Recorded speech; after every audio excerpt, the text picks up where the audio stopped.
Hello hall இன்றைக்கி ஒரு சூப்பரான ராகி மில்க் ஷேக் தான் எப்படி செய்கிறதுன்னு பார்க்க போகிறோம். இது வெயிட் லாஸ்க்கு ரொம்பவே ஹெல்ப்ஃபுல்லாக இருக்கும். ப்ளஸ் வந்துட்டு வெயிட் லாஸ் பண்ணும்போது கண்டிப்பாக வந்துட்டு கால்சியம் ரொம்பவே இம்பார்ட்டன்ஸ். ஸோ இதை செய்கிறதுக்காக ஒரு பேனில் 60 கிராம் வந்துட்டு ராகி மாவு எடுத்திருக்கேன். இதை பேனில் போட்டு நல்லா வறுத்து எடுத்துக்கணும். இப்போது அரை டம்ளர் அளவுக்கு தண்ணி விட்டு இது போல் கரைச்சிட்டு கொஞ்சம் நேரத்துலேயே வந்து பார்த்திங்கன்னா நல்லா கெட்டியாயிரும். கரைக்கும் போது வந்துட்டு ஸ்டவ் ஆஃப் பண்ணிவிட்டு அதுக்கப்புறமாவே நீங்கள் கரைச்சிக்கோங்க. இப்போ இந்த ஸ்டேஜில் நல்லா கெட்டியானதும் 3/4 டம்ளர் காய்ச்சின பால், காய்ச்சாத பால் எதுனாலும் சேர்த்துக்கோங்க. கைவிடாமல் கலருங்க, இல்லாட்டி கட்டி போட்டுடும்.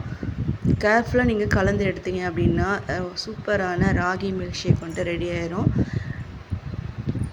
நீங்கள் பால் ஊற்றுறதுக்கு முன்னாடி மிக்ஸி ஜாரில் ஆட் பண்ணிவிட்டு கூட பால் சேர்த்து நீங்கள் அரைச்சி பிளெண்ட் பண்ணி கூட நீங்கள் எடுத்து சேர்த்துக்கலாம்.